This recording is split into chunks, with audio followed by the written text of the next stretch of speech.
Books I Have Loved 71 Shows. Chapter 12. Girl DJ traveled all over the world, particularly in the Middle East and India. He went up to Tibet. Not only that, he was the teacher of the late Dalai Lama. Not the present one. He is a fool. But the previous one. Girl DJ's name in Tibetan is written as Dorjeg, and many people thought that Dorjeg was someone else. He is none other than George Gurdjieff. Because this fact was known to the British government, that Gurdjieff had been in Tibet for many years, not only there, but had been living in the palace at Lhasa for many years, they prevented him from staying in England. He originally wanted to stay in England but was not allowed. Gurdjieff wrote this book Meetings with Remarkable Men as a memoir. It is a tremendously respectful memory to all those strange people he had met in his life. Sufis, Indian mystics, Tibetan lamas, Japanese Zen monks. I must mention to you that he did not write of them all.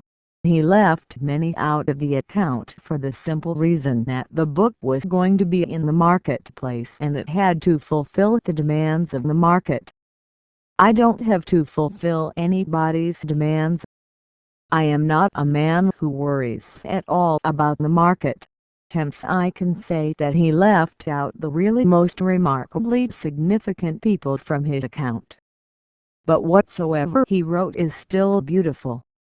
It still brings tears to my eyes. Whenever something is beautiful my eyes fill with tears. There is no other way to pay homage. This is a book that should be studied, not just read. In English you don't have a word for path. It is a Hindi word which means reading and reading the same thing every day for your whole life. It cannot be translated as a reading, particularly in the West where you read the paperback and once you have read it you throw it away or leave it on the train. It cannot be translated as study either, because study is a concentrated effort to understand the meaning of the word, or words. Path is neither reading nor study, but something more. It is repeating joyously, so joyously that it penetrates to your very heart, so it becomes your breathing. It takes a lifetime, and that's what is needed if you want to understand real books, books like Gurdjieff's Meetings with Remarkable Men. It is not a fiction like Don Juan, a fictitious man created by an American fellow, Carlos Castaneda. This man has done a great disservice to humanity. One should not write spiritual fictions for the simple reason that people start thinking that spirituality is nothing but a fiction. Meetings with Remarkable Men is a real book. A few of the people Gurdjieff mentions are still alive. I have met a few of them myself. I am a witness to the fact those people are not fictitious, although I cannot forgive even Gurdjieff for leaving out the most remarkable people he met. There is no need to compromise with the marketplace. There is no need to compromise at all. He was such a strong man. I wonder why he compromised, why he omitted the really important people. I have met a few people that he omitted from the book, who themselves told me that Gurdjieff had been there. They are very old now. But still the book is good, half incomplete, but valuable. 6. I have always loved a book whose author is unknown. He is anonymous, although it is known to have been written by a disciple of Kabir. It does not matter who wrote it, but whoever did so must have been enlightened. That much can be said without any hesitation. It is a small book of poems, very poorly written. Maybe the man was not very educated, but that too does not matter. What matters is the matter in it. Yes, the matter matters. The content. The book is Books I Have Loved 72 Osho. Chapter 12. Not even published. The people who have it in their possession are against publishing it, and I can understand their feelings and completely agree with them. They say that when a book is published it becomes part of the marketplace, and they do not want it to be published. If anyone wants the book he can come and write it down in his own handwriting. So there are many handwritten copies around in India, but they have all promised not to publish it. Publication certainly does something to a book. It becomes mechanical. It loses something while going through the press. It loses its spirit. It comes out as a corpse. There was no name to this book. Because it was never published, no title was needed. I asked the people who have the original copy, "What do you call it?" They replied, "The Grantha." Now, the Grantha will have to be explained to you. It is an ancient word from when books were written on leaves, not on paper. Certain leaves can be used for writing, and when you tie those leaves together that is called the Grantha. Tying down is the exact meaning of the Grantha, tying down the leaves. The book has a few immensely valuable statements. I will just acquaint you with a few. 1. It says, "That which can be said, don't bother about it. It can't be true. Truth cannot be said." 2. God is only a word, significant, but not existent. God is only a symbol representing an experience, not an object. 3. Meditation is not mentation. It is not of the mind. On the contrary, to drop the mind is to meditate. And so on and so forth. I wanted to mention the Grantha because it is nowhere mentioned and it has never been translated. 7th. Am I still correct in my numbers? Yes. So shows.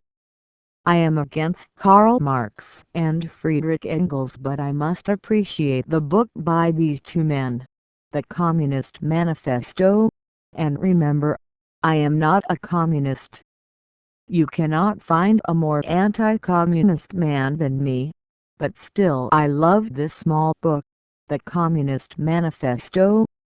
I love the way it is written, not the content but the style. You know I have multidimensional likes and I will appreciate even style. Buddha would have closed his eyes and ears. Mahavira would have run away. Style. But I am in my own category. Yes. I love the style the Communist Manifesto is written in. And I hate the content.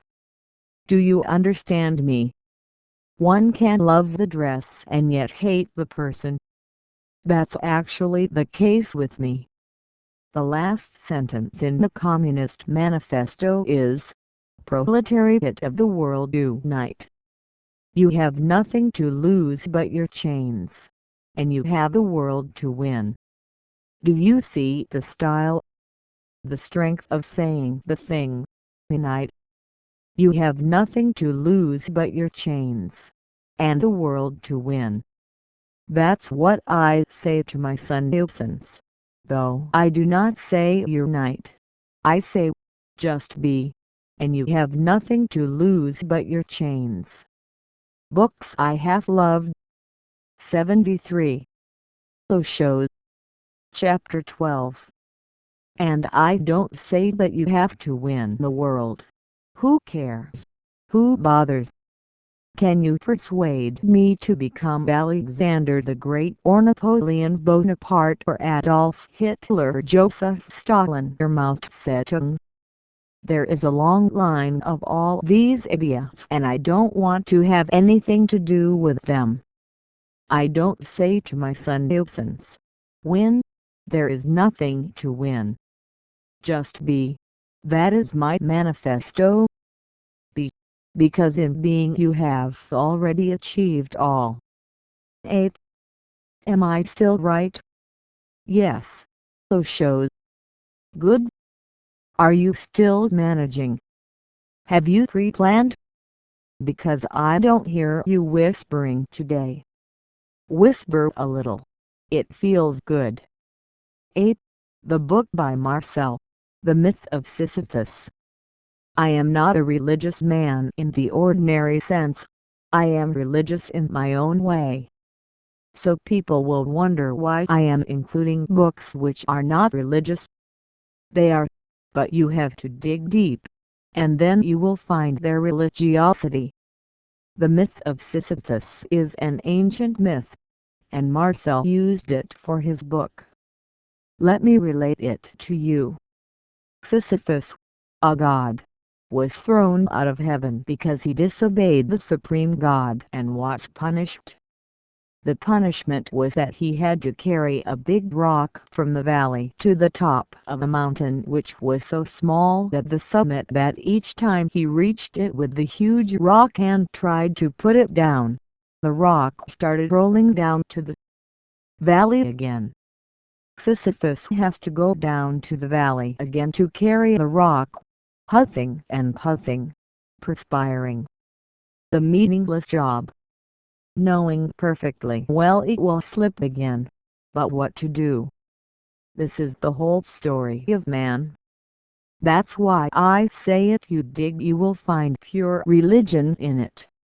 This is the situation of man, and has always been so. What are you doing?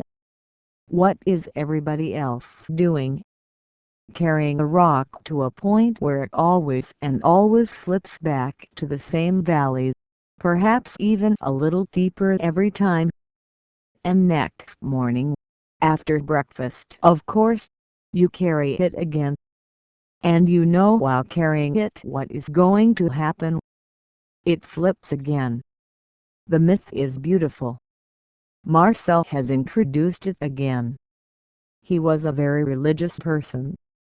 In fact, he was the real existentialist, not Jean-Paul Sartre, but he was not the slogan monger, so he never came to the front.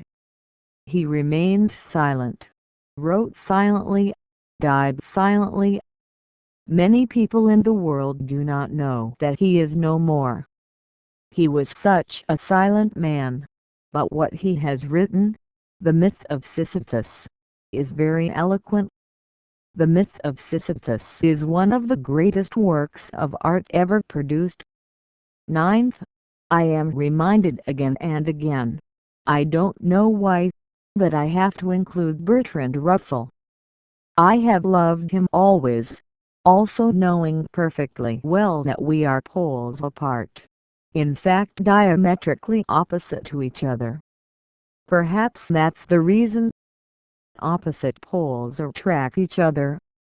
Do you see again tears in my eyes?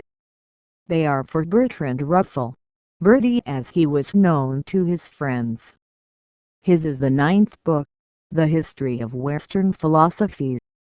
Nobody had previously done such a work as far as Western philosophy is concerned. Only a philosopher could do it.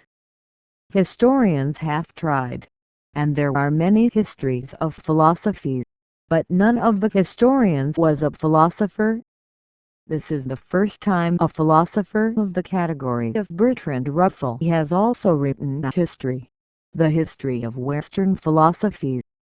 And he is so books I have loved 70 for Osho. Chapter 12. Sincere that he does not call it the history of philosophy, because he knows perfectly well that he knows nothing of Eastern philosophy.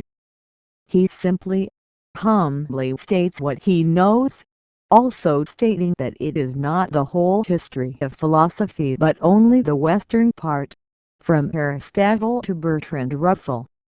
I don't love philosophy, but Russell's book is not only a history but a work of art.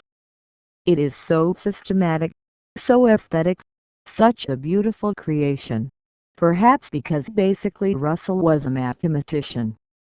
India still needs a Bertrand Russell to write of Indian philosophy and its history. There are many histories, but they are written by historians, not philosophers, and obviously a historian is only a historian. He cannot understand the profundity and the inner rhythm of the moving thought. Radhakrishna has written a history of Indian philosophy, perhaps hoping it will become something like Bertrand Russell's book. But it is a theft.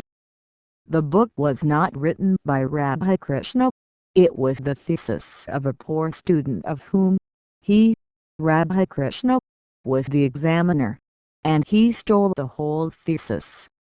There was a case against him in the court, but the student was so poor that he could not fight the case.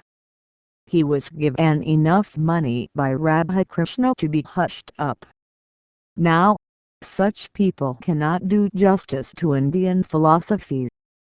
A Bertrand Russell is needed by India, by China, particularly these two countries. The West is fortunate to have a revolutionary thinker like Bertrand Russell, who could and did write the most beautiful narrative describing the whole progression of Western thought from Aristotle to himself. 10th. The 10th book that I am going to talk about now is again not a so-called religious book. It is religious only if you meditate over it. If you don't read it, but meditate over it, it is as yet untranslated, being still in the original Hindi, the songs of the AY. I was feeling a little guilty because I had mentioned Riya, Mira, Lala, Sahaho, and I have left only one more woman worth mentioning, Diet. Now I feel relieved. The songs of Diet. She was a contemporary of Mira and Sahaho, but she is far more profound than either of them. She is really beyond numbers. Diet is a little cuckoo, but don't be worried.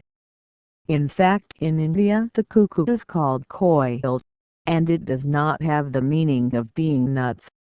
Diet is really a cuckoo, not nuts, but a sweet singer like the Indian coiled. On an Indian summer night, the distant call of the cuckoo, that's what Diet is.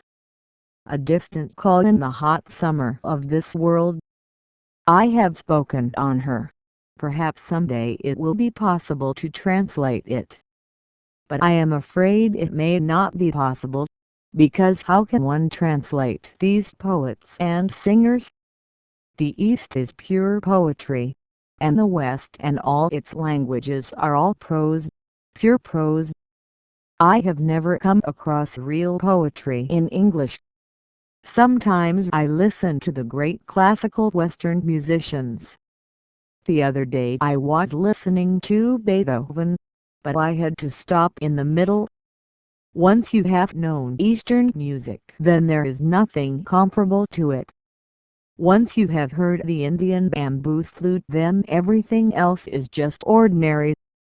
So I don't know whether these singers, poets and madmen of whom I have spoken in Hindi will ever be translated, but I cannot resist mentioning their names. Perhaps the very mentioning will create the situation for their being translated. Books I have loved. 75. Shows. Chapter 13.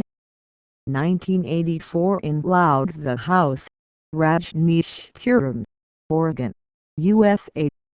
The first book today is Irving Stone's Lust for Life. It is a novel based on the life of Vincent van Gogh. Stone has done such a tremendous work that I don't remember anybody else doing the same. Nobody has written so intimately about somebody else, as if he is writing from his very own being. Lust for Life is not just a novel. It is a spiritual book. It is spiritual in my sense, because to me all dimensions of life have to be incorporated into a single synthesis. Only then one is spiritual. The book is written so beautifully that the possibility that even Irving Stone will be able to transcend it is remote. After that book he wrote many others, and my second book today is also by Irving Stone. I count it second because it is secondary, not of the quality of Lust for Life. It is the agony and the ecstasy, again based on another life in the same way. Perhaps Stone was thinking that he would be able to create another Lust for Life, but he failed. Although he failed, the book stands second, not to any other but to his own. There are hundreds of novels written on the lives of artists, poets, painters, but none of them reaches even to the height of the second book. What to say of the first? Both are beautiful, but the first is of transcendental beauty. The second book is a little lower, but it is not the fault of Irving Stone. When you know that you have written a book like Lust for Life, the ordinary human instinct is to imitate oneself, to create something of the same order, but the moment you imitate it cannot be the same. When he wrote Lust he was not imitating, he was a virgin island.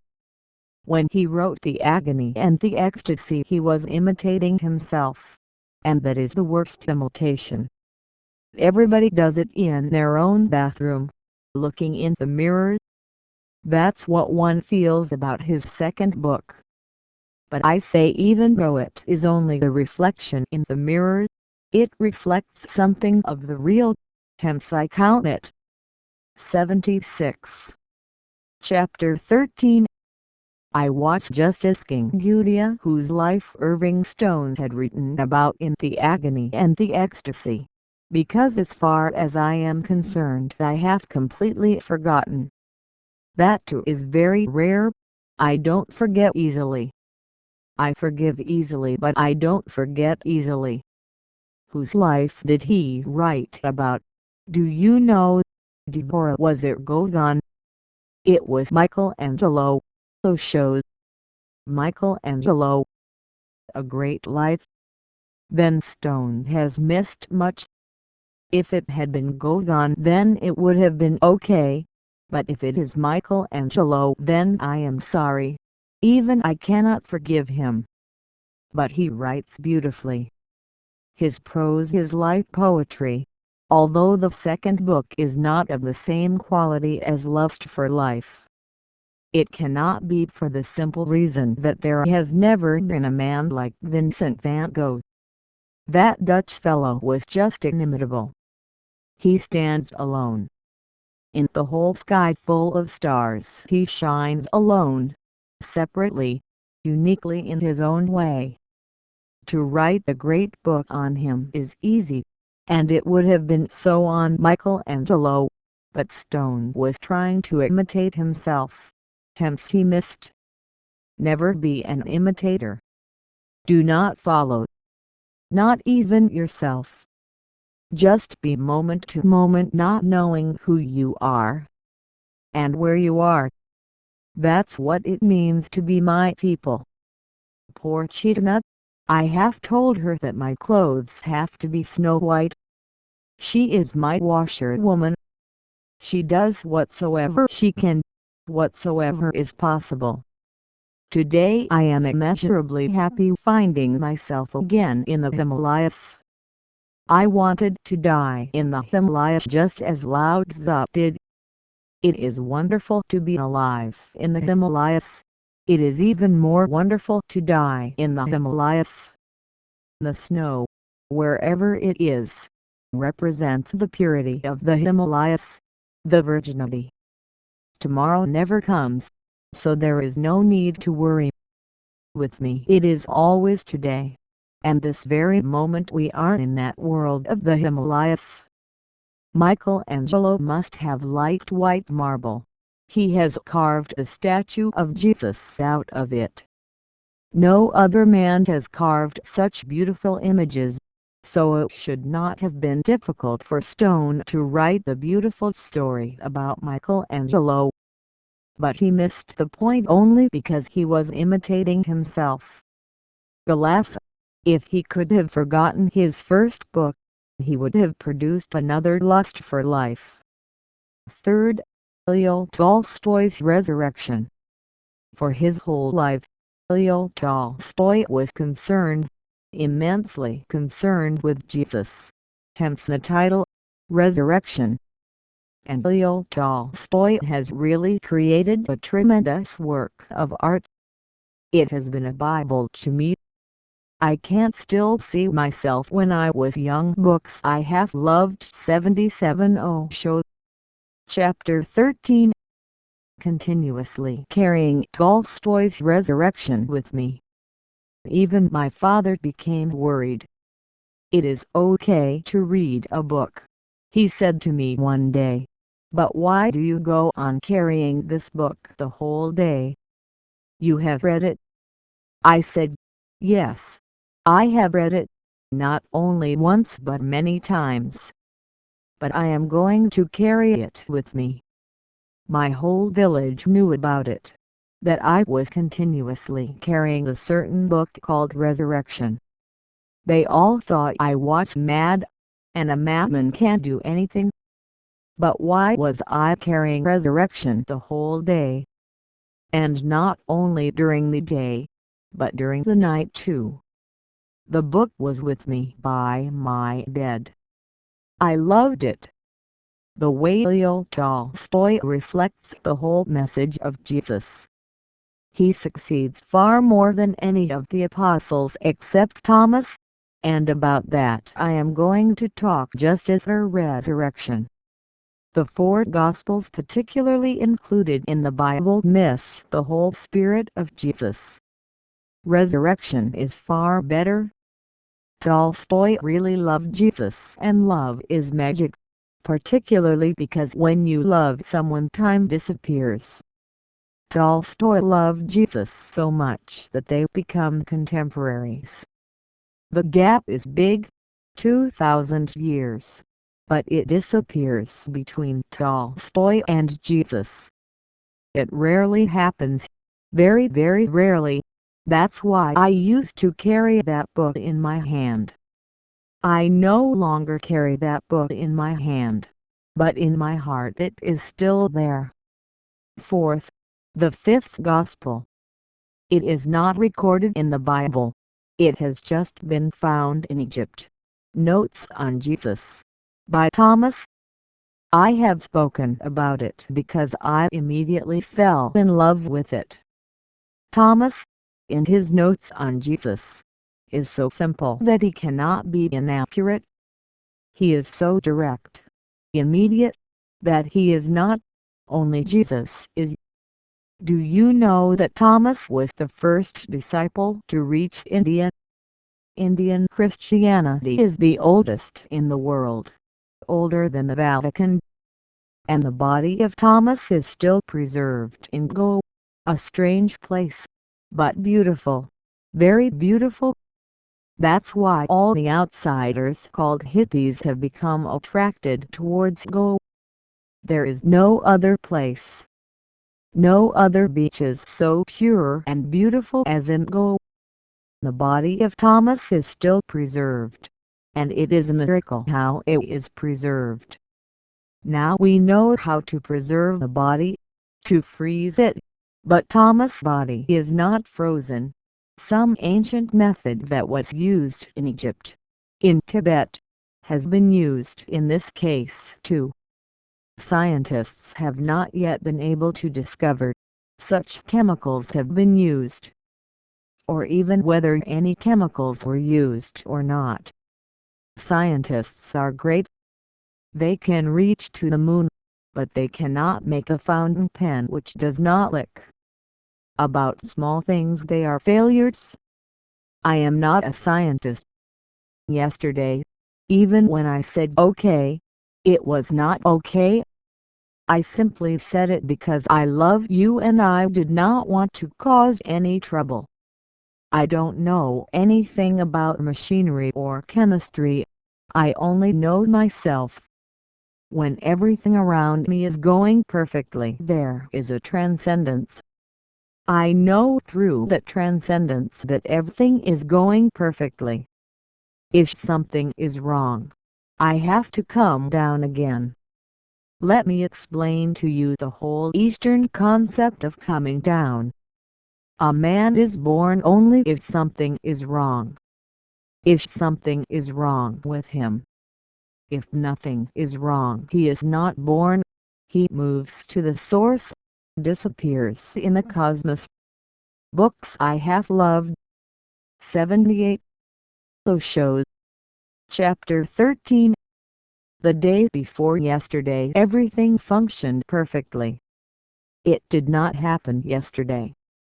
First I said okay, that was not true. But I can't lie because I loved. I did not want to disappoint you. At the end too I said, great, you can end it. But there was nothing to end because it had not even begun. I have to tell you this so it is not repeated again. Please don't force me to lie. I am not British, not an Englishman. Even for etiquette's sake it is hard for me, really hard to lie. Help me so that I can say the truth. At this moment things are going really beautifully. And I am not speaking like an Englishman. Really beautifully. You know me, The Seducer. 5th. Another book by Leo Tolstoy. One of the greatest in all the languages of the world, War and Peace. Not only the greatest but also the most voluminous. Thousands of pages. I don't know that anybody reads such books except myself. They are so big, so vast, they make you afraid. But Tolstoy's book has to be vast. It is not his fault. War and Peace is the whole history of human consciousness. The whole history. It cannot be written on a few pages. Yes, it is difficult to read thousands of pages. But if one can, one will be transported to another world. One will know the taste of something classic. Yes, it is a classic. 6th. Today it seems I am surrounded by Russians. The 6th is Maxim Gorky's The Mother. I don't like Gorky. He is a communist. And I hate communists. When I hate I simply hate. But the book The Mother, even though written by Maxim Gorky, I love it. I have loved it my whole life. I had so many copies of that book that my father used to say, "Are you mad? One copy of a book is enough." And you go on ordering more. Again and again I see the postal package and it is nothing but another copy of The Mother by Maxim Gorky.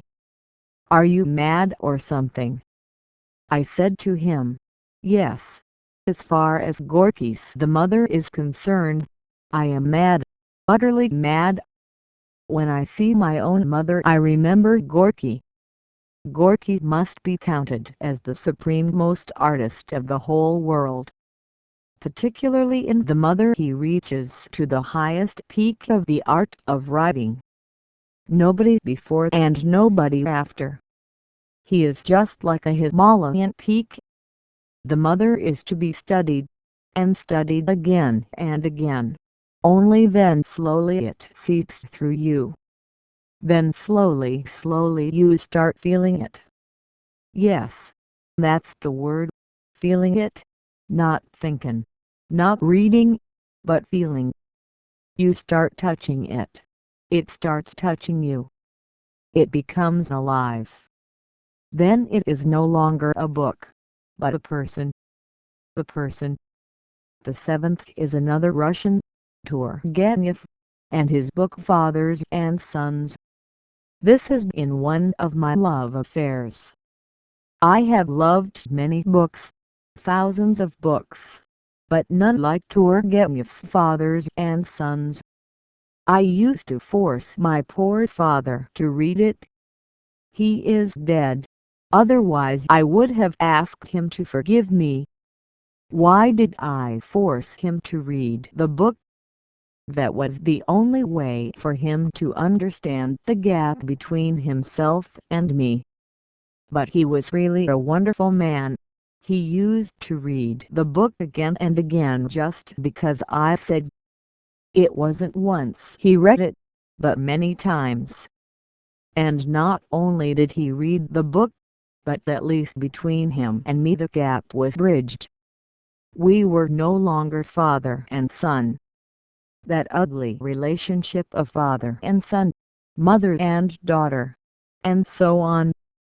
At least with me my father dropped it. We became friends. It is difficult to be friends with your own father, or your own son. The whole credit goes to him, not to me. Turgenev's book Fathers and Sons should be read by everyone, because everyone is entangled in some kind of relationship. Father and son, husband and wife, brother and sister. Shady nausea. Yes, it creates nausea. The whole business of family in my dictionary should mean nausea. And yet everybody is pretending. How beautiful. Everybody is pretending to be English, British. Books I have loved 79 Osho. Chapter 13. 8. D.H. Lawrence. I always wanted to talk about his book, but I was afraid whether my pronunciation was right or not. Please don't laugh about it. My whole life I have called it the PHONIX because that is how it is spelled. Just this morning I asked Gudia. Be good to me Gudia, which is rare. What is the pronunciation of this word? She said, Phoenix. I said, my God. Phoenix. And my whole life I have wasted calling it phonics. That is my 8th book, The Phoenix. Okay, I will change my pronunciation at least to make it appear to be English. The Phoenix.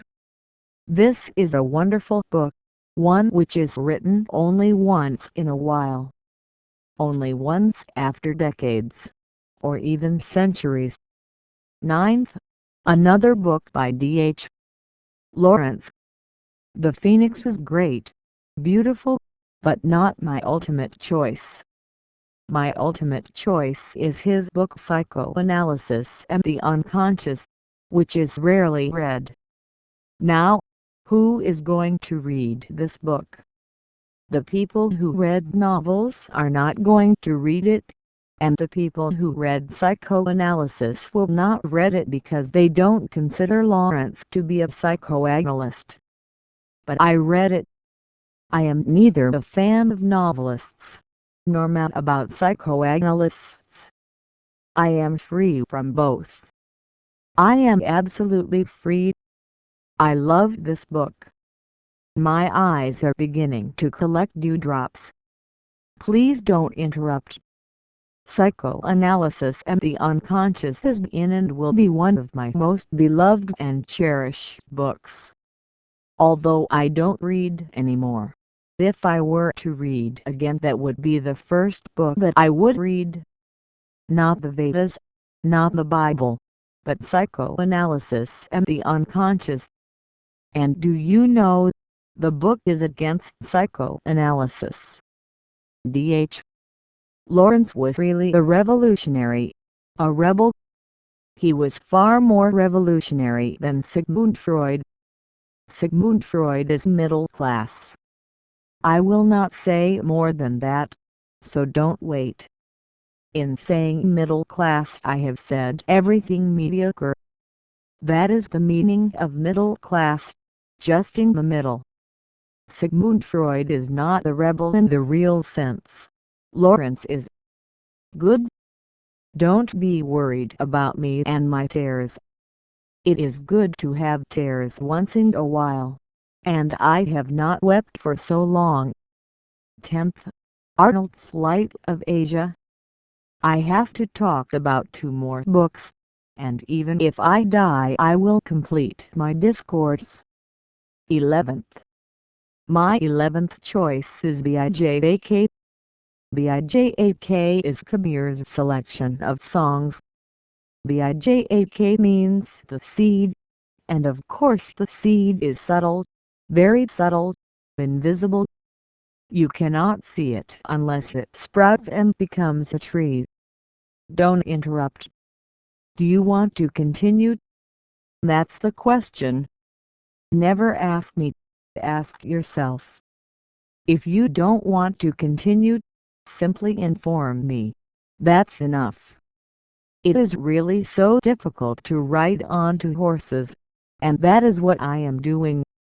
Moreover, one is a mare and one is a stallion. Now what to do? 2 different directions. Books I have loved. 80. Shows. Chapter 13. 12. Because of this situation I choose the book by Herbert Marcuse, One-Dimensional Man. I am against it, but he has written a beautiful book. I am against it because I know a man is fulfilled only when he is multidimensional, when he is spread in all dimensions possible, not one-dimensional. One-dimensional man is the story of modern man. It is my 12th choice. The 13th book is the mysterious book of the Chinese, I Ching. 14. And last. This book is a Hindi novel which has not yet been translated into English. Strange to be mentioned by a man like me, but it is worth mentioning. The Hindi title is Nadikdwep, which may be translated as Islands of a River, and it was written by Sachidanand. This novel is for those who want to meditate. It is a meditator's novel. No other novel, neither by Tolstoy nor Chekhov, can be compared to it. It is unfortunate that it is written in Hindi. Just wait. It is so beautiful that I want to enjoy rather than say anything. To talk at this height is so difficult. No interruptions, please. Books I have loved. 81. Shows. Chapter 14. 1984 in Loud's House, Rajneeshpuram, Oregon, USA. I have come to know, Daviji, that you freaked out this morning. Once in a while freaking is a good exercise, but freaking out I don't support. It is a common variety, what they call a garden variety. Freak in. If you are going to freak at all, why out? Why not in? If you freak and then you become an Oshio freak, and that is something of worth. You are on the path of being an Oshio freak, but you move very cautiously. I should say scientifically, rationally. I don't even allow you to write your notes. I interrupt. Instead of saying sorry I shout at you, even when you are not interrupting, saying don't interrupt. Daviji. I know that can freak out anyone. But you know I am a madman, and when you are dealing with a madman you have to be really generous, not only polite, but really loving. When you are not interrupting and I say, don't interrupt, I must mean something. There must be some idea in your mind. Perhaps you are not even aware of your own idea of interrupting. It gives such pleasure to interrupt. And of course, you are the boss here. In this cabin at least, you are no. I am just the passenger without a ticket. But I can't see things even in your unconscious, and when I say don't interrupt, of course it looks outrageous. Nobody has heard you interrupting me, not even you, but I have heard it. I have heard the whispering in the unconscious. Great ideas are coming to me today. Otherwise I am a poor man. I don't have great ideas. Please don't freak out. In short, always freak in. The PPS continues. This was just a note in brackets. The first book today is The Art of Living by Lin Yutang. It is a Chinese name. I am reminded of one of my own books, The Art of Dying. Lin Yutang knows nothing of life because he knows. 82. Chapter 14. Nothing of death. Although he is a Chinese, he is a corrupted Chinese, a Christian. That's what corruption is. Corruption makes you a Christian. Corruption corrupts, and you are a Christian. Lin Yutang in his book The Art of Living writes beautifully about many things, except death. That means that life is not included. Life can come in only if you allow death in, not without. They are two sides of the one coin. You cannot have one side and reject the other. But he writes beautifully, artistically. He is certainly one of the greatest writers of the modern age, but whatsoever he writes is only imagination. Pure imagination. Just dreaming about beautiful things. Sometimes dreams can be beautiful. All dreams are not nightmares. The Art of Living has nothing to do with life and nothing to do with art either. But still it is a great book. It is great in the sense that you can be absorbed by it. You can be lost in it. Just like one is lost in a thick forest, stars in the sky, trees all around, and no path, no way, nowhere to go. It leads you nowhere. Still I found it to be one of the great books. Why? Because just reading it you forget the past and the future and become part of the present. I don't know whether Lin Yutang ever knew anything of meditation. Unfortunately he was a Christian, hence he never went to a Taoist monastery, nor a Buddhist temple. Alas, he cannot know what he is missing. Instead he was just reading the Bible, one of the most third-rate books in the world, except for two small pieces in it, the Song of Solomon in the Old Testament, and in the New Testament, the Sermon on the Mountain. If these are taken out, the Bible is just garbage.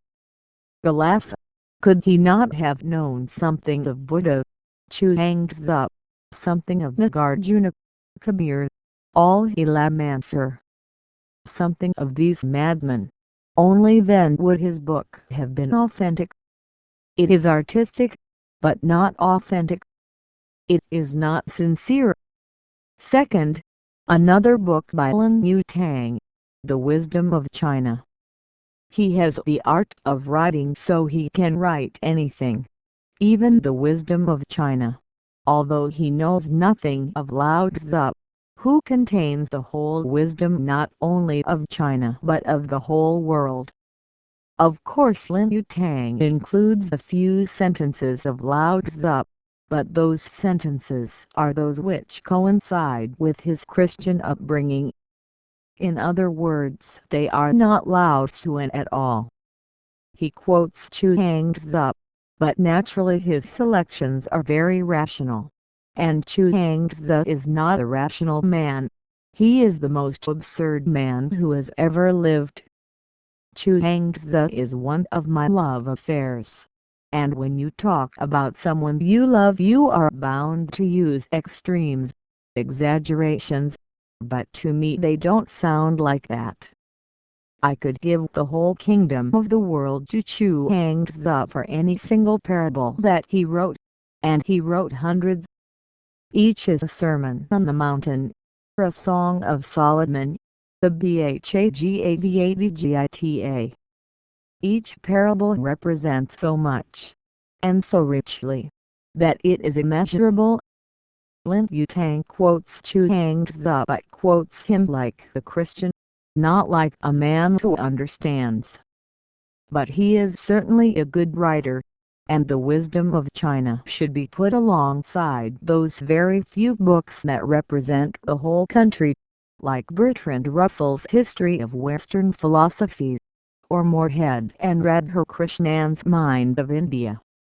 It is history, not mystery, but beautifully written, correctly written, grammar and all. He is not only a Christian but was brought up in the convent school. Now, can you think of any greater misfortune that can befall a child than a convent school? So Lin Yutang is right in every books I have loved. 83 Osho. Chapter 14. Way according to the Christians, and wrong in every way according to this madman who is speaking about him. But even so I love him. He is talented.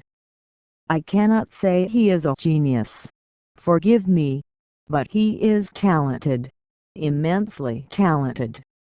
Don't ask more than that. Genius he is not, and I cannot be polite, I can only be true. I can absolutely be true. Third, a book I wanted to avoid but it seems I cannot. It goes on poking its nose in. Of course it is a Jewish book, otherwise how can you get such a long nose? The Talmud. Why did I want to avoid it? If I say anything against the Jews, as I have always done and will go on doing, but for the moment I don't want to say anything against the Jews, only for the moment, just as if one is on holidays. That is why I wanted to avoid this book. There is only one beautiful sentence in it. That's all, so I can quote it. It says, God is terrible. He is not your uncle. He is not nice. Only this sentence. God is not nice, and is not your uncle. This I love. This is really great. Otherwise the whole book is gibberish. It is altogether very primitive, to be thrown away. Just save this one sentence when you are throwing it away. Write it in your bedroom. God is not your uncle. He is not nice. Remember, that will bring you back to your senses when you start doing stupid things to your wife or to your husband, your children, to your servants, or even to yourself. Fourth, I was born in a family which belongs to a very small section of Jainism. It follows the madman who must have been just a little bit less mad than me. I cannot say more mad than me. I am going to talk about his two books, which are not translated in English, not even into Hindi, because they are untranslatable. I don't think that he is ever going to have any international audience. Impossible. He believes in no language, no grammar, nothing whatsoever. He speaks exactly like a madman. The fourth is his book, Shunyassvadhav, The Nature of Emptiness. It is just a few pages, but of tremendous significance. Each sentence contains scriptures, but very difficult to understand. You will naturally ask how I could understand him. In the first place, just as Martin Buber was born into a Hasidic family, I was born into this madman's tradition. His name is Terence Aaron. It is not his real name, but nobody knows his real name. Terence simply means the Savior. That has become his name. I have breathed him from my very childhood, listened to his songs, wondered what he meant. But a child never cares about the meaning. The song was beautiful. The rhythm was beautiful. The dance was beautiful. And it is enough. One needs to understand such people only if one is grown up. Otherwise, if from their very childhood they are surrounded by the milieu, they will not need to understand, and yet deep down in their guts they will understand. I understand Terence Aaron, not intellectually, but existentially. Moreover, I also know what he is talking about. Even if I had not been born into a family of his followers, I would have understood him. I have understood so many different traditions, and it is not that I have been born into all of them. I have understood so many madmen that anybody could go mad just by making an effort to understand them. But just look at me. They have not affected me at all. They have remained somewhere below me. I have remained transcendental to them all. Books I have loved. 84. Those shows. Chapter 14. Still I would have understood Terence Aaron. I may not have come into contact with him. That is possible, because his followers are very few, just a few thousand, and found only in the middle parts of India. And they are so afraid because of their being in such a minority that they don't call themselves the followers of Terence Aaron. They call themselves Jainas. Secretly they believe, not in Madhava as the rest of the Jainas believe, but in Terence Aaron, the founder of their sect. Jainism itself is a very small religion. Only 3 million people believe in it. There are two main sects, the Digambaras and the Svetambaras. The Digambaras believe that Madhava lived naked, and was naked. The word Digambara means sky-clad. Metaphorically it means the naked. This is the oldest sect. The word Svetambara means white-clad, and the followers of this sect believe that although Madhava was naked, he was covered by the gods in an invisible white cloth. This is a compromise just to satisfy the Hindus. The followers of Terence Aaron belong to the Digambara sect, and they are the most revolutionary of the Jainas. They don't even worship the statues of Madhava. Their temples are empty, signifying the inner emptiness. It would have been almost impossible to have come to know Aaron if not for the chance that I was born into a family who believed in him. But I thank God. It was worth the trouble to be born into that family. All the troubles can be forgiven just for this one thing, that they acquainted me with a tremendous mystic. His book Sunnyasvadhav says only one thing again and again, just like a madman. You know me, you can understand. I have been saying the same thing again and again for 25 years. I've said again and again, awake. That's what he does in Sunnyasvadhav. 5. The second book of Terence Aaron, Sunnyasvadhav, The Nature of Ultimate Realization. The beautiful title. He says the same thing again and again. Be empty. But what can the poor fellow do? Nobody can say anything else. Be awake. Be aware. The English word beware is made up of two words. Be aware. So don't be afraid of the word beware. Just be aware. And the moment you are aware you have come home. There are many books by Terence Aaron, but these two contain his whole message. One shows you who you are, pure emptiness. The second, how you can reach to it, by becoming aware. But they are very small books. only a few pages. 6th. I always wanted to talk about this book but was afraid that I was going to miss because there was no time. I did not plan. Just as always I go unplanned. I had thought to talk about only 50 books, but then came the PS and it continued and continued. Again 50 titles were completed, but there were still so many beautiful books that I had to continue and start the PPS. That is why I can't now talk about this book.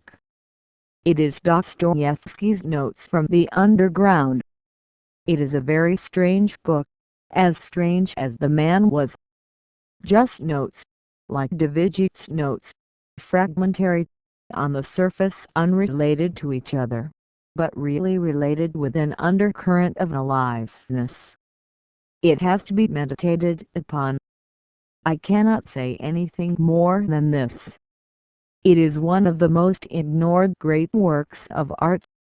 Nobody seems to take note of it, for the simple reason that it is not a novel, just notes.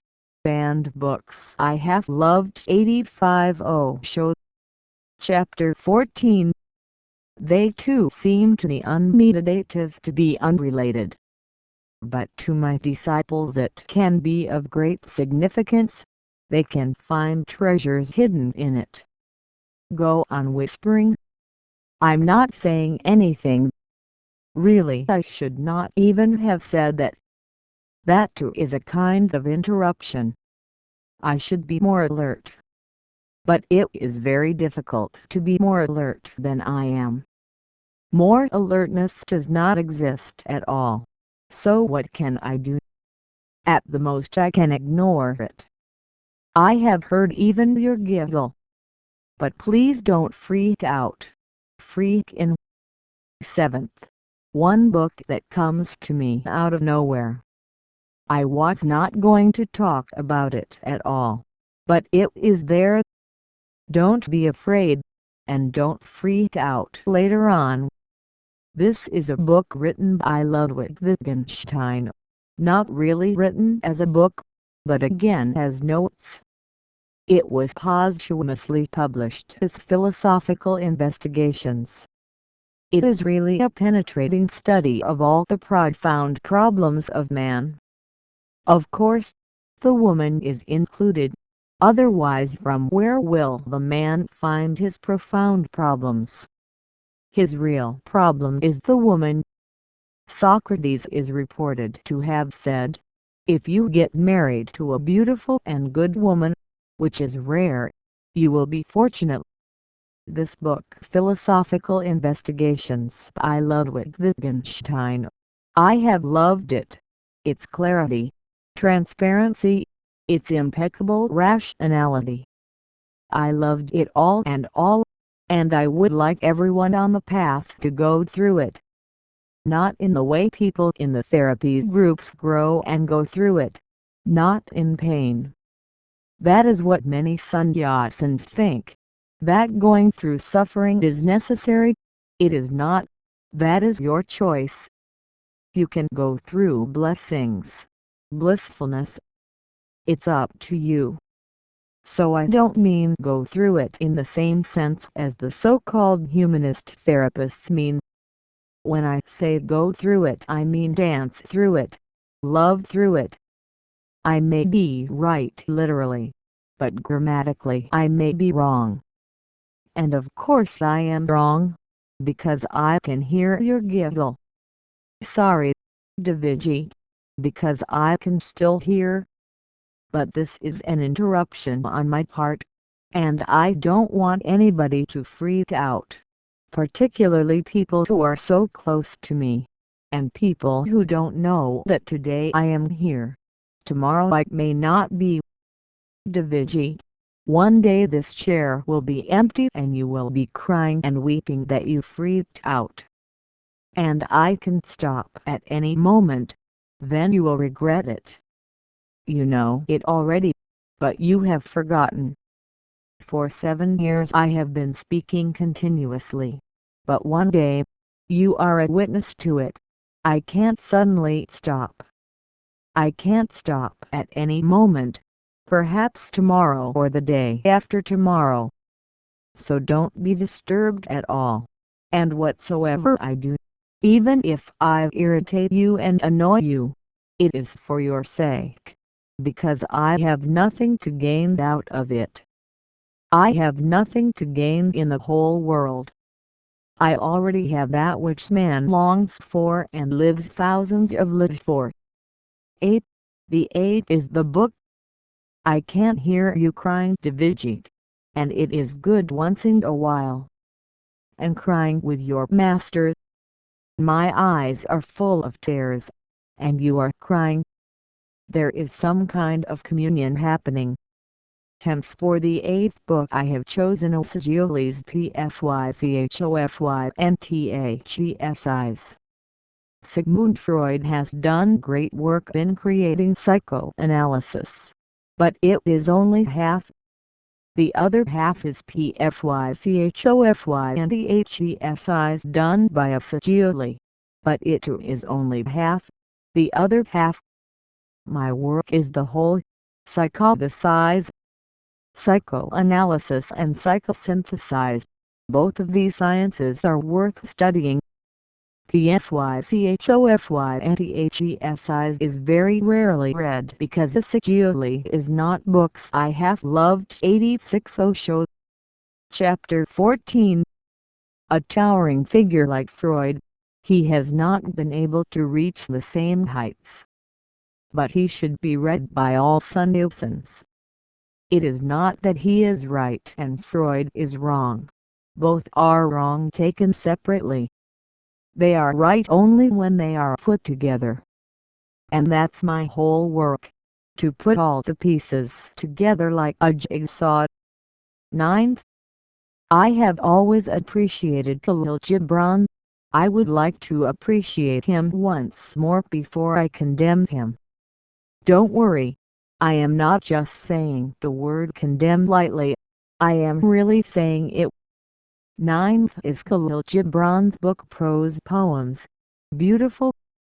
Nobody in the modern world, except Rabindranath Tagore, can't write such prose poetry. It is strange that both are foreigners to the English language. Perhaps that is why they can write such poetic language. They come from different languages. Khalil Gibran from Arabic, which is immensely poetic, pure poetry, and Rabindranath from Bengali, which is even more poetic than Arabic. In fact, if you see two Bengalis fighting, you will be surprised because you will think that they are exchanging loving words among themselves. You will not be able to conceive that they are fighting. Even in fighting, the Bengali is poetic. I know it from my own experience. I was in Bengal and saw people fighting. Sheer poetry. I was amazed. When I came to Maharashtra, I saw people just talking, gossiping, and I was worried. Were they fighting? Should the police be informed? Marathi is such a language that you cannot say sweet nothings in it. It is harsh, hard. It is a fighting language. It is strange that the English have appreciated both Khalil Gibran and Rabindranath, but they have not learned anything from them. They have not learned the secret of their success. What is the secret of their success? Their poeticness. 10th. This is a book by Khalil Gibran which I never wanted to condemn publicly, because I love the man. But I have to do it so that it is on record that I can condemn a man even though I love him, if his words do not represent the truth. The book is Thoughts and Meditations. Now, I cannot agree with it, and because of it I know that Khalil Gibran never knew what meditation is. In this book meditations are nothing but contemplations. Only then can they go with thoughts. The shoe. You don't have to go with thoughts. You have to go with meditation. With me. not with Khalil Gibran. So go higher. Unless you achieve it, I am going to stop talking like this very soon. I want to affirm my transcendence in every way. No Buddha has done it before. I want to be a pioneer. I am against this 10th book because I am against thought. I am also against it because Khalil Gibran uses the word meditation in the Western sense. In the West, meditation simply means to think about something concentratedly. That is not meditation. In the East, meditation means to not think at all. It has nothing to do with about this or that. It is non-objective. There is no object in it. Only pure subjectivity. Sovereign Kierkegaard said, "The innermost core of man is pure subjectivity." That's what meditation is. Books I have loved. 87. Osho. Chapter 15. 1984 in Lao-Tzu House, Rajneeshpuram, Oregon, USA. Okay. The first book I am going to talk about in this PPS is one nobody would think I would ever talk about. It is Mahatma Gandhi's autobiography, My Experiments with Truth. Talking about his experiments with truth is really wonderful. This is the right time. The shoe. You go on and on, otherwise I will start condemning Mahatma Gandhi. Go on and on so I can be soft on the poor man. Until now I have never been. Perhaps you can help me to be a little soft even to Mahatma Gandhi. Although I know it is almost impossible. But I can certainly say a few beautiful things. 1. Nobody has written their autobiography with such sincerity, with so much authenticity.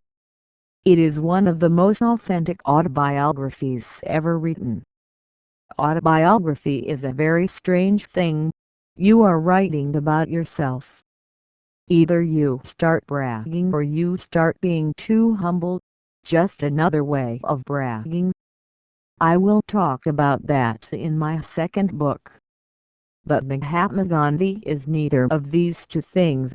He is simple, just stating factually, just like a scientist, utterly unconcerned that it is his autobiography. He says everything one would like to hide from others. But the very title is wrong. One cannot experiment with truth.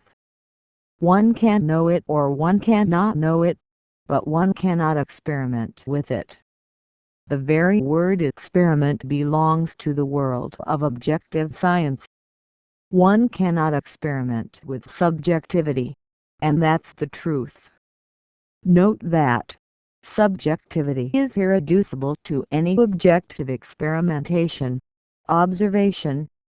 Subjectivity is the most mysterious phenomenon in existence, and its mystery is that it always goes back and back. Whatsoever you observe, it is not it. It is not subjectivity. Subjectivity is always the 88. Chapter 15.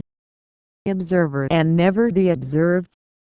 You cannot experiment with truth, because experiment is possible only with things, objects, not with consciousness. Mahatma Gandhi was a sincerely good man, but he was not the meditator. And if one is not a meditator, howsoever good one is, it is all useless. He experimented his whole life and achieved nothing. He died as ignorant as ever. It is unfortunate, because it is very difficult to find a man of so much integrity, sincerity, honesty, and a tremendous desire to know the truth. But the very desire becomes a barrier. Truth is known by people like me, who don't even bother about it, who are unconcerned even about truth itself. Even if God knocks on my door, I am not going to open it. He will have to find his own way to open it. Truth comes to such lazy people. Hence I have called myself the lazy man's guide to enlightenment. Now I can add one thing more so it can become complete. I am the lazy man's guide to enlightenment, and to non-enlightenment too. That is going beyond enlightenment. I feel for the man, although I have always criticized him for his politics, his sociology, and his whole stupid idea of turning the wheel of time backwards. You can call it the spinning wheel. He wanted man to become primitive again. He was against all technology, even against the poor railways, the telegraph, the postal system. Without science man will be a baboon. The baboon may be very strong, but a baboon is a baboon.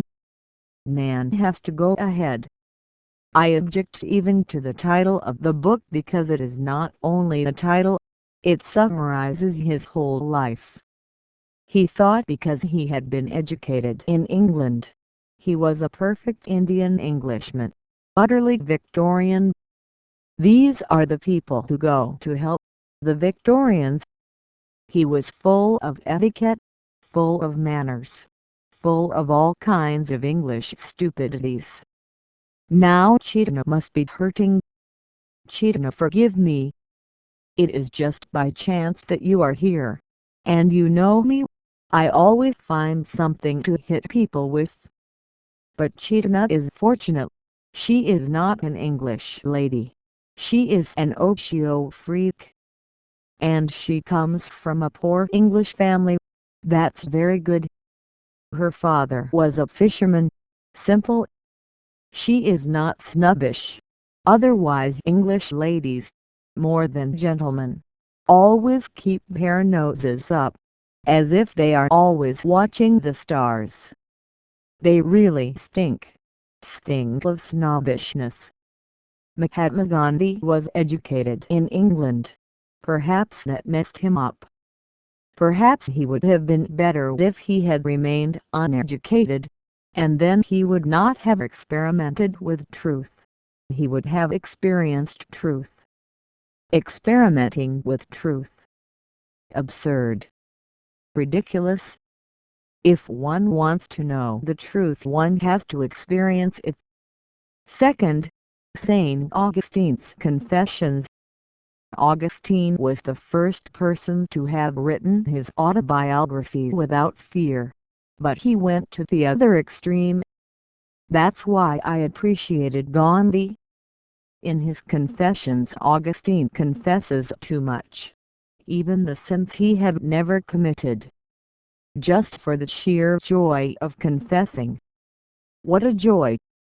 For the sheer joy of saying to the world that there is not a sin which I have not committed.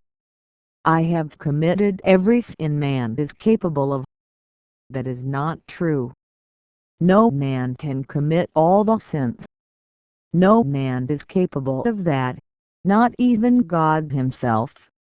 What to say of God? Even the devil himself will start thinking how to enjoy those things that Augustine is confessing. Augustine exaggerated. Books I have loved 89 Osho. Chapter 15. Exaggeration is one of the common diseases among saints. They exaggerate everything, even their sins.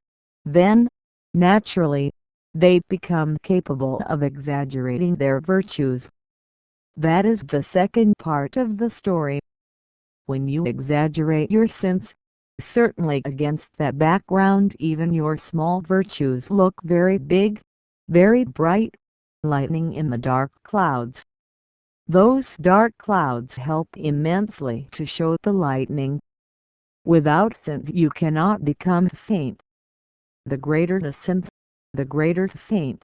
Simple arithmetic. But I still include the book because it is written beautifully. I am such a man.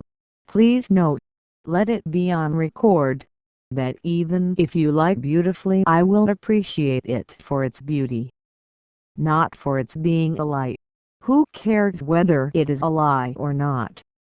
Its beauty makes it worth enjoying, appreciating. Confessions is a masterpiece of lies. It is full of lies. But the man did his job almost perfectly. I say almost because there is always the possibility somebody may do the job even better. But he has done it almost 99% perfectly. There is not much scope left for anyone else. Yes, after him many tried, even a great man like Leo Tolstoy. I talked about his books Resurrection and War and Peace. Throughout his whole life he was trying to write his own confessions, in that he could not succeed. Augustine seems to be unsurpassable even for a man like Tolstoy. But, Tolstoy, please don't freak out. I am going to put you on my list. Third, Leo Tolstoy's Anna Karenina, a small but immensely beautiful novel. You must wonder why I should include a novel in my list. Just because I am crazy. I like all kinds of things. Anna Karenina is one of my most loved books. How many times I have read it I can't remember. I mean the number of times. I remember the book perfectly well. I can relate the whole book. Look. The shoe heaved a great sigh. She must have become worried. Now this madman is going to relate the whole of Anna Karenina. No, the shoe. Don't be worried. I am not going to. I have to do many other things. Perhaps sometime, but not now.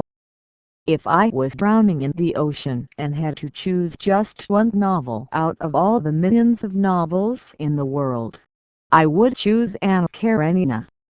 It would be beautiful to be with that beautiful book. It has to be read and read again. Only then you can feel it, smell it, and taste the flavor. It is no ordinary book.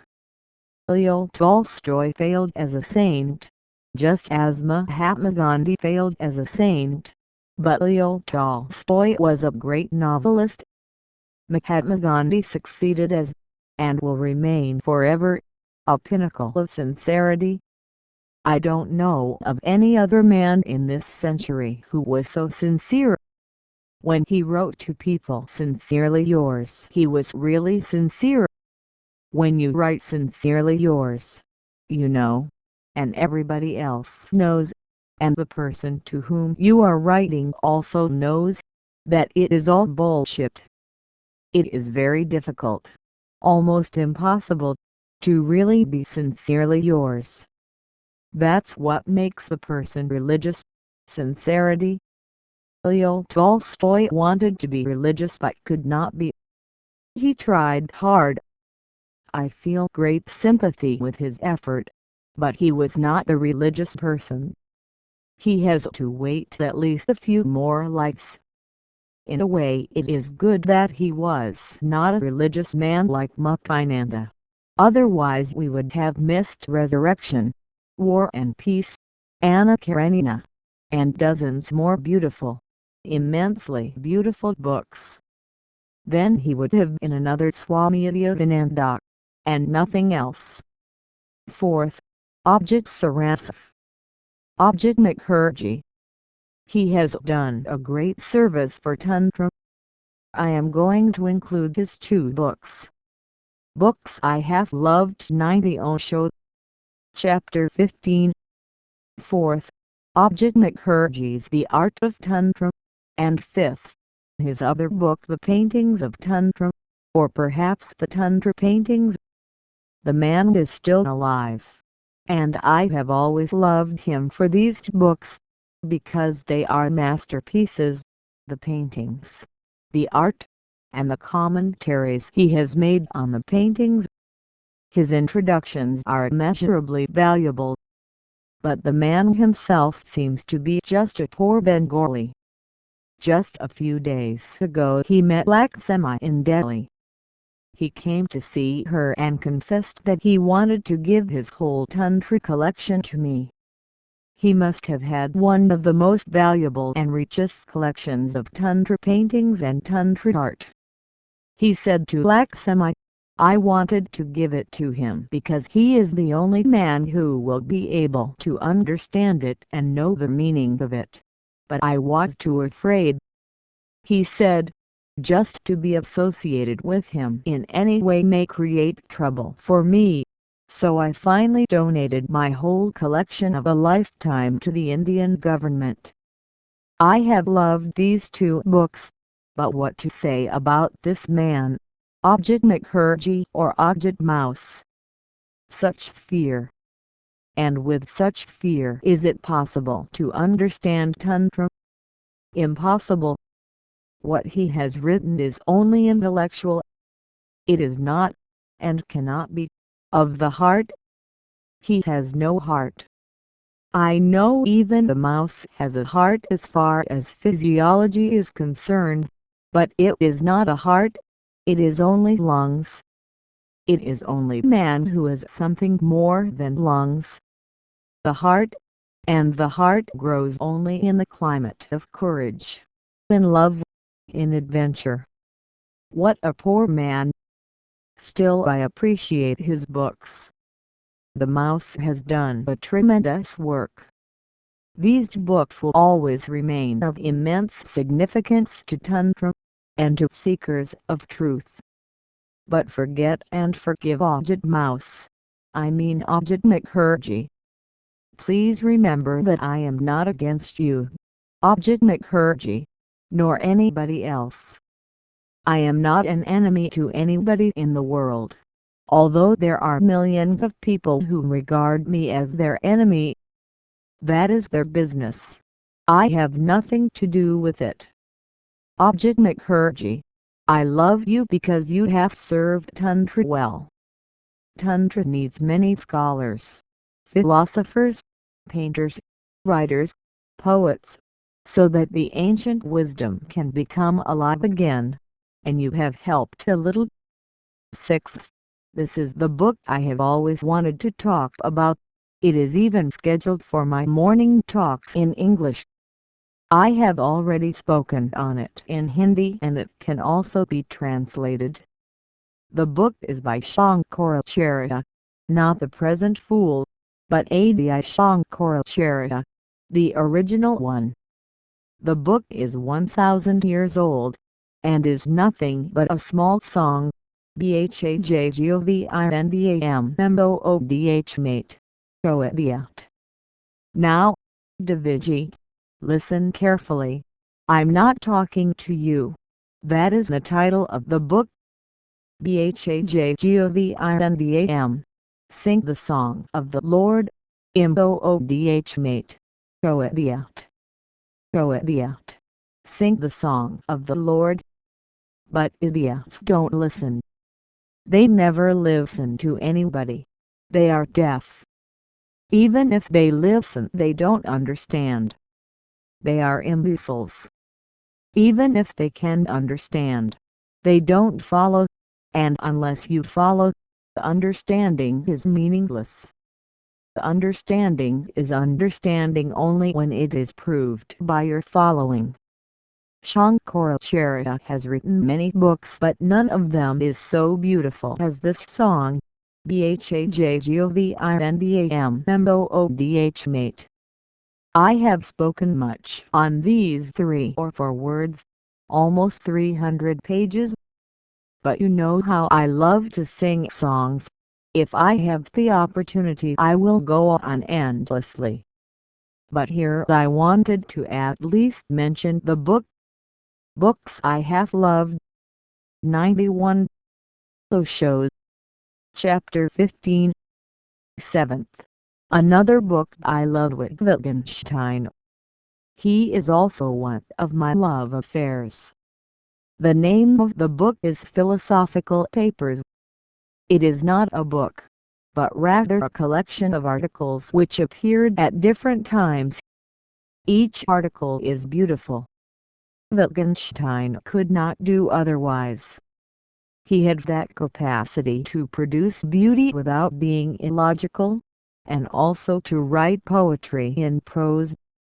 I don't think he ever thought of himself as a poet, but I declare him to be a poet of the first order. He is in the same category as Kalidas, Shakespeare, Milton or Goethe. 7th. Paul Rep's Zent Flesh, Zent Bones. It is a great work, not original in that he has not created it, but although not original it is far more significant than just the translation. It is a category in itself. In one way it is original, in another way the translation. It is a translation of old Zen anecdotes and original writing. I know because I have seen almost all the books written on and about Zen, and nothing compares to Paul Rep's book. He has caught a glimpse. He has the same flavor as Basho or Rajneeshpuram. The man is still alive somewhere in California. He has in this small book not only collected Zen anecdotes but also the Vigyantharavi Tantra, the 112 Sutras of Shiva to Parvati, his beloved, in which Shiva talks about all the keys possible. I cannot conceive that there can be anything more to meditation than the Vigyantharavi Tantra. 112 keys are enough. They seem to be enough. 113 will not look like the right number. 112 looks really esoteric, beautiful. This book is very small. You can carry it in your pocket. It is a pocket book. But you can also carry the Koh-i-Noor in your pocket. Although the Koh-i-Noor is studded in the British Crown, and you cannot carry that in your pocket. But the most beautiful thing about Paul Rep's is that he has not added a single word of his own, which is incredible.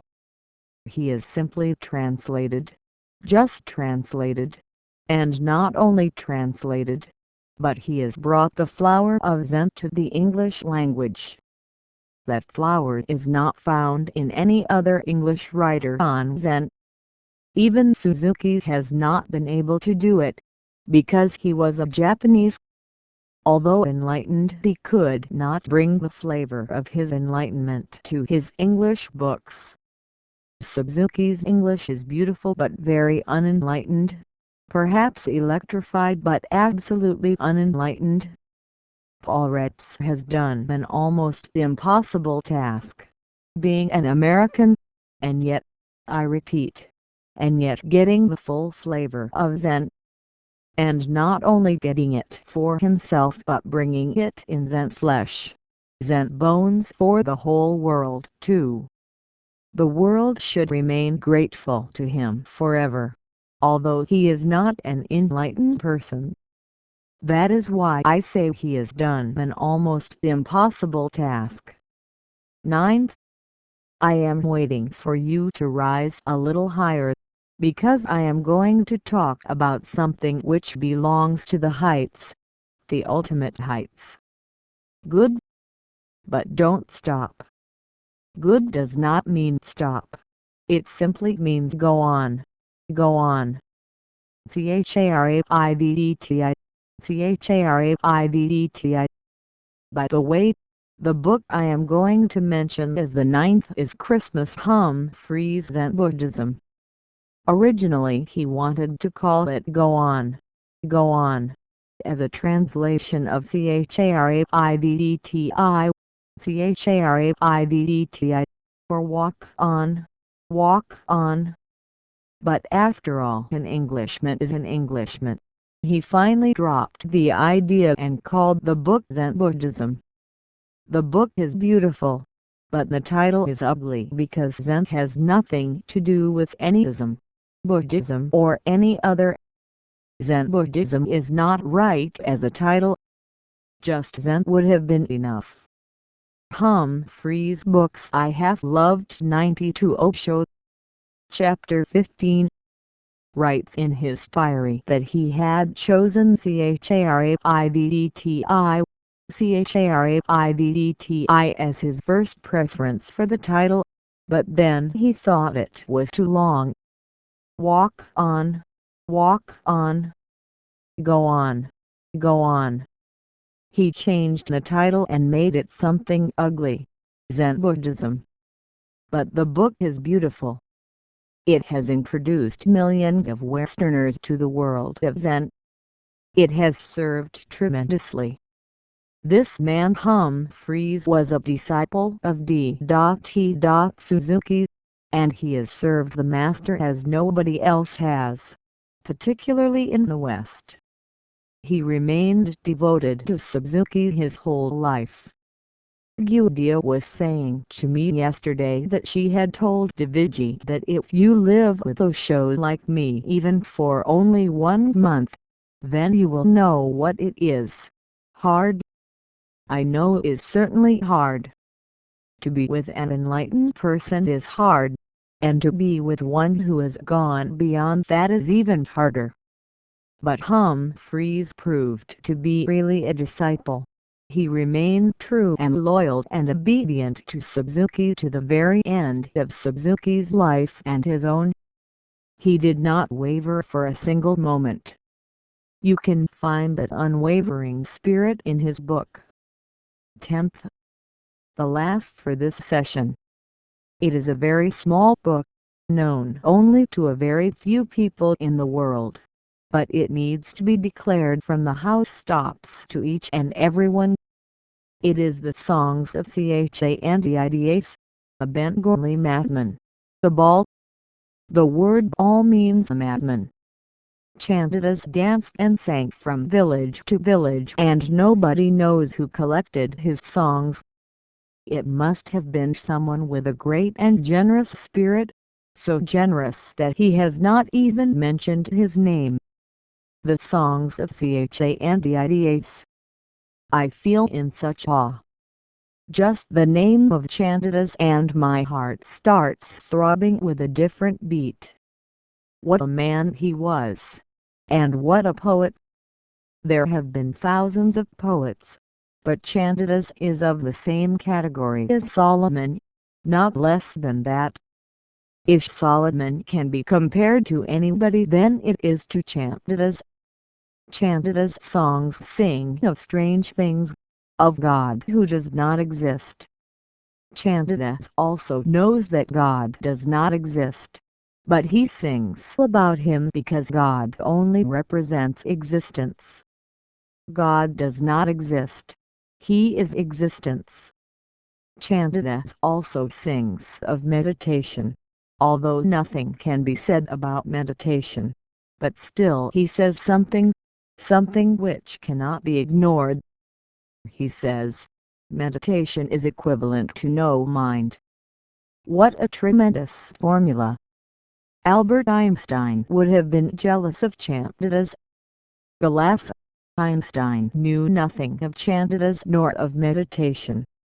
One of the greatest men of this age, he was absolutely unaware of meditation. He was aware of everything except himself. Chandidas sings songs of love, of awareness, of beauty, of nature. And there are a few songs which are not concerned with anything at all, just sheer joy, the very joy of singing. The meaning is not at all important. That is my 10th and last book today. Books I have loved. 93. Osho. Chapter 16. 1984 in Lao-Tzu House, Rajneeshpuram, Oregon, USA. How many books have I talked about in the P.P.S. 40. Osho. 40. Yes, Osho. I am a stubborn man, you know. I am going to end it at 50 whatsoever happens. Otherwise I will start another PPPS. My stubbornness has really repaid me.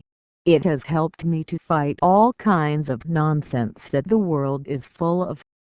It has been a tremendous help in saving my own intelligence against the mediocrity that surrounds everyone everywhere.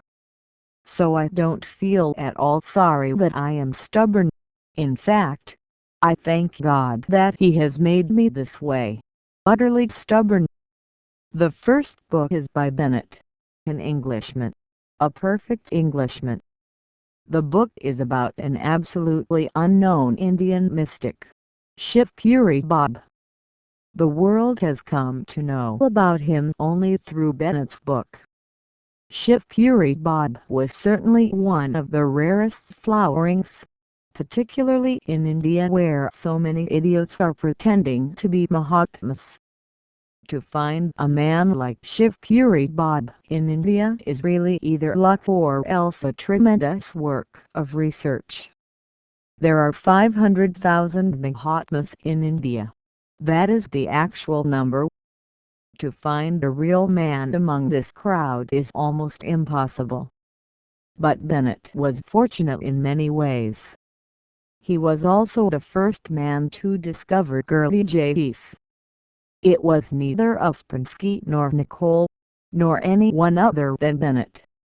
Bennett found girly Jadif in a refugee camp in Constantinople. Those were the days of the Russian Revolution. Girly Jadif had to leave 94. Chapter 16. Russia. On the way he was shot twice before he escaped. Our styles are different, but in a strange way destiny may play the same game again. Girly Jadif in a refugee camp. Just thinking of it, I can't believe humanity can fall so low. Putting a Buddha, or girly Jadif, Jesus or Bodhidharma in a refugee camp. When Bennett discovered him, girly Jadif was standing in a food queue. The food was given only once a day, and the queue was long.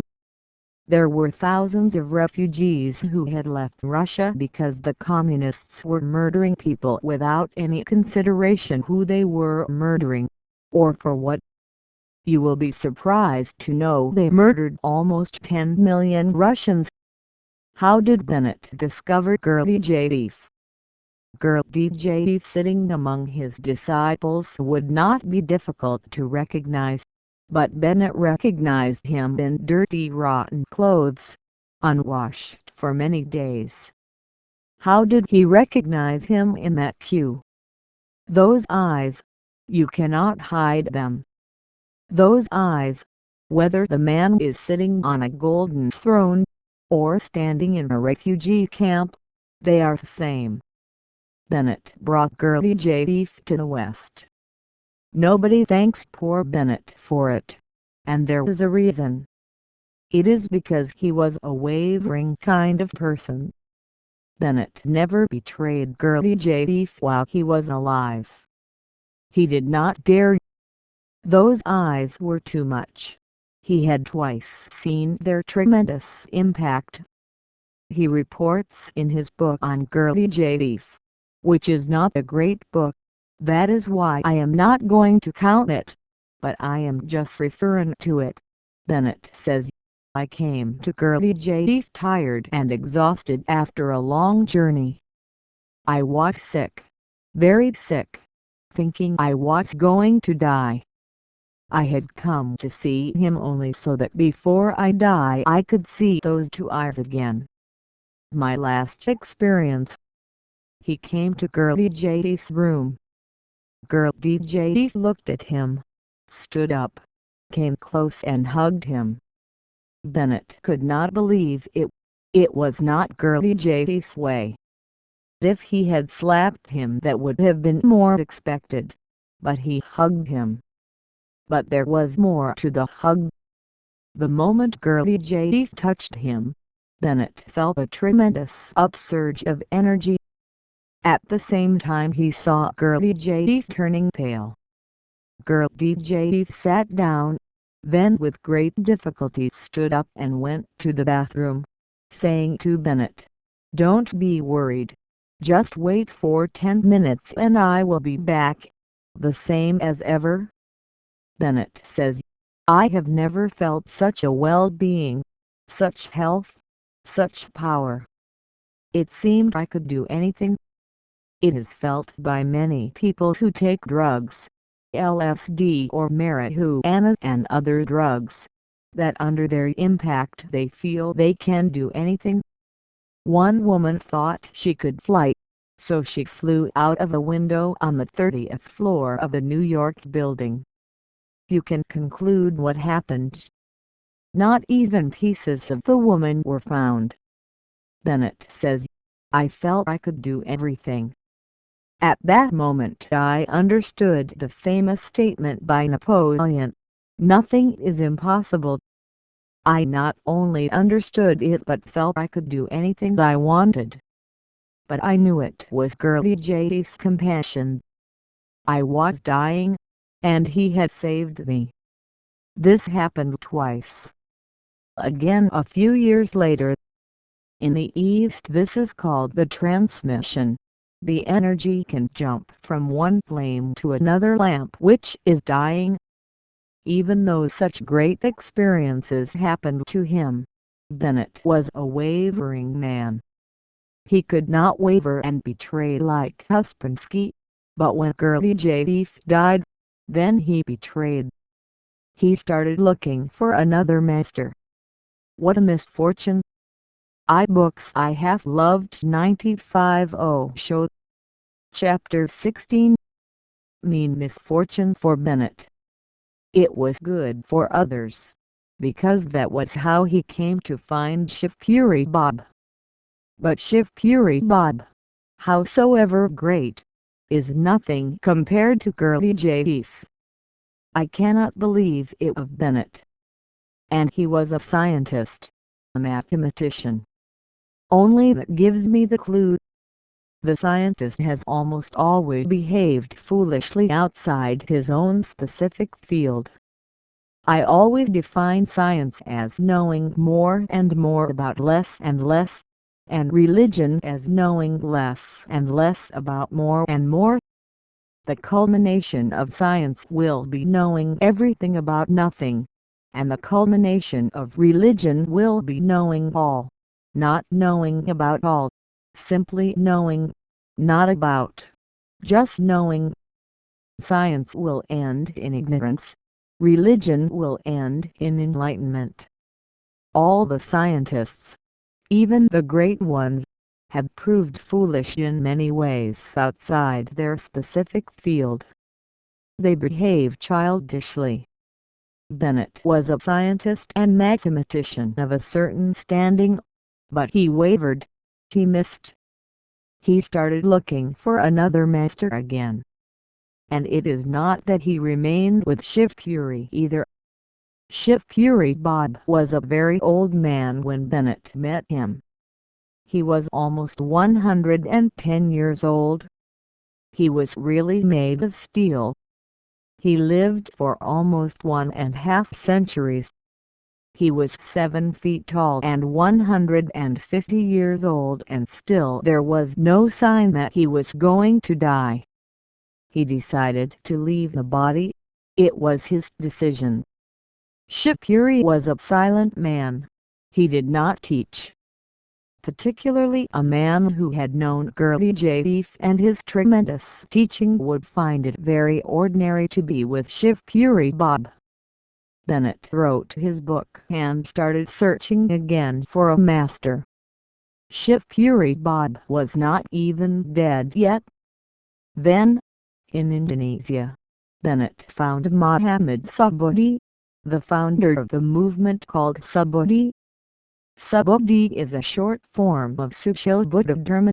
It is just the first letter of these 3 words. What foolishness! Bennett started introducing Muhammad Subodhi, a very good man, but not a master. Nothing even compared to Shivpuri Bob. No question arises about Gurley J. Bennett brought Mohammad Subhuti to the West, and started introducing him as the successor to Gurdjieff. Now this is utter stupidity. But Bennett writes beautifully, mathematically, systematically. His best book is SHIVPUR by Bob. Although Bennett was a fool, even if you allow a monkey to sit at a typewriter once in a while he may come upon something beautiful, perhaps a statement which only a Buddha could make, just by knocking the typewriter keys here and there. But he will not understand what he has written. Bennett continued in this way. Soon he became disillusioned with Mohammad Subhuti and started searching for yet another master. Poor fellow! His whole life he was searching and searching unnecessarily. He had already found the right man in Gurdjieff. He has written about Gurdjieff, and what he says is beautiful, sufficient, but his heart is dark, there is no light in it. Still, I count his book as one of the best. You can see that I am impartial. Second, this is a strange book, nobody reads it. You may not even have heard about it, yet it was written in America. The book is Listen Little Man, by Wilhelm Reich. It is a very small book, but it reminds one of the Sermon on the Mount, Tao Te Ching, Thus Spake Zarathustra, the prophet. In reality Reich was not of that status to write such a book, but he must have been possessed by some unknown spirit. Listen Little Man created much antagonism towards Reich, particularly among the professional psychoanalysts, his colleagues, because he was calling everyone little man, and he was thinking books I have loved 96 Osho. Chapter 16. He was so great. I want to tell you, he was. Not in the sense of a Buddha, but in the same sense as Sigmund Freud, Carl Gustav Jung, Assagioli. He belongs to the same category. He was a great man, of course still a man, not Superman, but great. And it was not out of his egoism that this book was born, he could not help it, he had to write it. It is almost like when a woman is pregnant, she has to give birth to the child. He carried this small book within himself for years, resisting the idea of writing it because he knew perfectly well it was going to create hell for him. And it did. After that book he was condemned from every corner. To create anything great in this world is a crime. Man has not changed at all. Socrates he kills, Reich he kills. No change. They condemned Reich as mad and imprisoned him. He died in jail, condemned, reduced to a madman. He had the capacity to rise beyond the clouds, but he was not allowed. America still has to learn to live with people like Socrates, Jesus, Buddha. This book should be meditated upon by all my citizens. I recommend it without any conditions at all. Third is a book written by Bertrand Russell and Whitehead together. Nobody reads it. The title is Principia Mathematica. Just the name is enough to make people afraid, and the book must be the most difficult in existence. Hence, I worked on that book as much as possible. Anything difficult always allures me. The book is enchanting and challenging, but I will not recommend it to my citizens. Avoid it. I went through those thousands of pages and found nothing but mathematics. Unless you are interested in mathematics, particularly higher mathematics, that is another matter. I wanted to include it because it is a masterpiece of mathematics. Fourth, Is that the number? Yes. Shows. You will be surprised that my fourth choice is Aristotle's Poetics. I am a born enemy of Aristotle. I call the man Aristotleitis. A kind of disease, incurable. Or there is no medicine for it. Ashish, your migraine is nothing. Thank God you are not suffering from Aristotleitis. That is a real cancer. Aristotle is thought to be the father of Western philosophy and logic. He certainly is, but only of philosophy and logic, not of the real thing. The real thing comes from Socrates, Pythagoras, Plotinus, Diogenes and Dionysius, but not from Aristotle. But it is strange. He wrote a beautiful book, and this is one of the books not studied by the Aristotelian scholars, Poetics. I had to search for it among his many books. I was just looking to see whether I could find something beautiful in this man too. And when I found Poetics, a book of just a few pages, I was thrilled. The man also had a heart. He had written everything else from his head, but this book was from the heart. Of course it is about the essence of poetry, Poetics, and the essence of poetry cannot be anything other than the essence of love. It is the fragrance not of intellect but of intuition. I recommend this book. Fifth, there are so many books standing before me that it is very hard to choose, but I choose Ross' Three Pillars of Zen. Many people have written about Zen, including Suzuki, who knew it the most, but Three Pillars of Zen is the most beautiful book written about Zen. Remember my emphasis, about, because Ross has no experience of it. In fact, that makes it even more wonderful. Books I have loved 97 Osho. Chapter 16. That without any experience, just from studying books and visiting monasteries in Japan, she wrote a masterpiece. There is only one thing I want to say to Ross. In Zen there are not three pillars, not even a single pillar. Zen has no pillars. It is not a temple, it is pure nothingness. It needs no pillars at all. If she publishes the book again she should change the title. Three Pillars of Zen looks good, but it is not true to the spirit of Zen. But the book is written in a very scientific way. Those who want to understand Zen intellectually cannot find a better book. Sixth, my choice for the sixth is a strange man's book. He calls himself M. I know his real name, but he never allowed anyone to know it. His name is Mahendranath. He was a Bengali, the disciple of Ramakrishna. Mahendranath sat at Ramakrishna's feet for many years, and went on writing down whatsoever was happening around his master. The book is known as the Gospel of Krishna,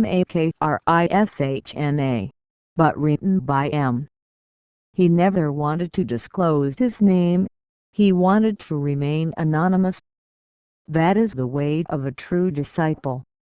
He effaced himself utterly. The day Ramakrishna died, you will be surprised, M died too. There was nothing more for him to live for. I can understand. After Ramakrishna it would have been far more difficult to live than to die. Death was more blissful than to live without his master. There have been many masters, but there has never been such a disciple as M to report about the master. He does not come into it anywhere. He was just reporting, not about himself and Ramakrishna, but only about Ramakrishna. he no longer exists in front of the master. I love this man and his book, and his tremendous effort to efface himself. It is rare to find a disciple like him. Ramakrishna was far more fortunate in this than Jesus. I know his real name because I have traveled in Bengal, and Ramakrishna was alive at the end of the last century, so I could find out the name of this man. Mahendranath. 7th. There was an Indian mystic just at the beginning of this century. I don't think he was an enlightened man, because he committed 3 mistakes, otherwise his collected works are beautiful, pure poetry. But those 3 mistakes have to be remembered. Even a man like Rajneeshpuram can also commit such stupid mistakes. He was in America. He was a man with charisma and he was worshipped. When he went back to India he thought he should first go to Varanasi, the citadel of the Hindu religion, the Jerusalem of the Hindus, their Mecca. He was certain that if the Americans have respected him so much, then certainly the Brahmins of Varanasi are going to worship him like a god. He was wrong.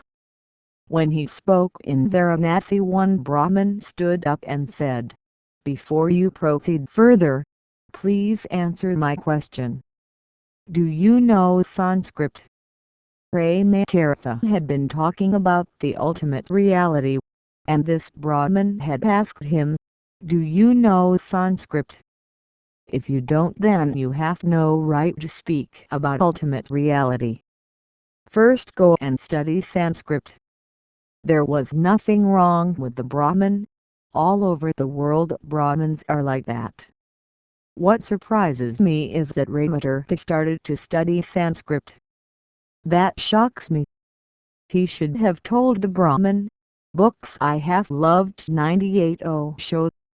Chapter 16. Get lost, along with all your Vedas and your Sanskrit. I don't care. I know the truth. Why should I bother to know Sanskrit? Rajneeshpuram did not know Sanskrit. That is true, and there is no need either. But he felt the need. That is the first thing I want you to remember. His books are very poetic, exhilarating, ecstatic, but the man is missing somewhere. Secondly, when his wife came to see him from faraway Punjab he refused. He had never refused any other woman. Why did he refuse his own wife? Because he was afraid. He was still attached. I feel sorry for him, renouncing his wife, yet still afraid. Third, he committed suicide, although Hindus don't call it that. They call it dissolving oneself in the Ganges. You can give beautiful names to ugly things. Except for these 3 things, Rajneeshpuram's books are valuable. But if you forget these 3 things, you may start thinking of him as if he is enlightened. He speaks as if he was an enlightened man, but it is only as if. 8. G.E. Morris Princes Beta Chica. I have loved this book. It is a great exercise in logic. He spends 200 or more pages just considering one question: what is good? And coming to the conclusion that good is indefinable. Great! But he did his homework. He did not just jump to the conclusion as mystics do. He was a philosopher. He went step by step, gradually, but he came to the same conclusion as the mystics. Good is indefinable. So is beauty. So is God. In fact, all that is of any worth is indefinable. Note it. If anything can be defined, that means it is worthless. Unless you come to the indefinable, you have not come to anything worthwhile. 9th. I have left the songs of Rahim from my list, but I cannot any longer. He was a Mohammedan, but his songs are written in Hindi, so Mohammedans don't like him. They don't take any note of him. Hindus don't like him because he was a Mohammedan. I may be the only person who respects him. His full name is Rahim Konkana. His songs are of the same height and same depth as Kabir, Mira, Sahadho or Kaitanya. Why did he write in Hindi? Being a Mohammedan, he could have written in Urdu, and Urdu is a far more beautiful language than Hindi. But he chose knowingly. He wanted to fight the Mohammedan orthodoxy. 10th. Mirza Ghalib, the greatest Urdu poet, and not only the greatest Urdu poet, but perhaps there is no other poet in any language of the world who can't be compared with him. His book is called Divan. Divan simply means a collection of poems. He is difficult to read, but if you can make a little effort it pays immensely. It is as if each line contains a whole book. And that is the beauty of Urdu. I say no other language can contain so much in such a small space. Just 2 sentences are enough to contain a whole book. It is magical. Mirza Ghalib is the magician of that language. 11th. And the last. Galen Watts the book. I have been saving it. Galen Watts was not the Buddha, but he could be one day. He has moved closer to it. The book is tremendously important. It is his testament, his whole experience with Zen masters, Zen classics. And he is a man of tremendous intelligence. He was also a drunkard. Intelligence plus wine have really created a juicy book. I have loved the book and I have saved it for the last. Books I have loved 99 Osho. Article recorded on March 25, 2023 by Sybil Mann Baylor for educational sharing at Flor de Uro Malik Kozanova. Like and share. The right to share for the visually impaired. Non-profit according to the law number 9.610 of February 19, 1998. Chapter IV Limitations to Copyright Art. 46. It does not constitute an offense to copyright I. Reproduction D. of literary, artistic or scientific works, for the exclusive use of the visually impaired, whenever the non-commercial reproduction is carried out using the Braille system or any other procedure on any support for these recipients. Law number 13146 of July 6, 2015 establishes the Brazilian law for the inclusion of persons with disabilities Statute of the Person with Disabilities. Chapter II Assistive Technology. Art. 74. Persons with disabilities are guaranteed access to assistive technology products, resources, strategies, practices, processes, methods and services that maximize their autonomy, personal mobility and quality of life. Chapter IV. The right to education. Art. 27. Education is a right of persons with disabilities, ensuring an inclusive educational system at all levels and lifelong learning, in order to achieve the maximum possible development of their talents and physical, sensorial, intellectual and social abilities, according to their characteristics, interests and learning needs. Also for update. The Commission on the Rights of Persons with Disabilities approved a proposal that requires, in public libraries, the provision of publications accessible to people with visual impairments. such as audiobooks, and technologies that allow access to written text by alternative means. Source: KARAMAZOV Agency. Chapter IX. The Right to Culture, Sport, Tourism and Leisure. Art. 42. Persons with disabilities have the right to culture, sport, tourism and leisure on an equal basis with other people, with guaranteed access to cultural assets in an accessible format. Television programs, cinema, theater and other cultural and sports activities in an accessible format, and monuments and places of cultural importance and spaces that offer services or cultural and sporting events. 1. It is prohibited to refuse the offer of an intellectual work in an accessible format for people with disabilities, under any argument, including under the allegation of protection of intellectual property rights.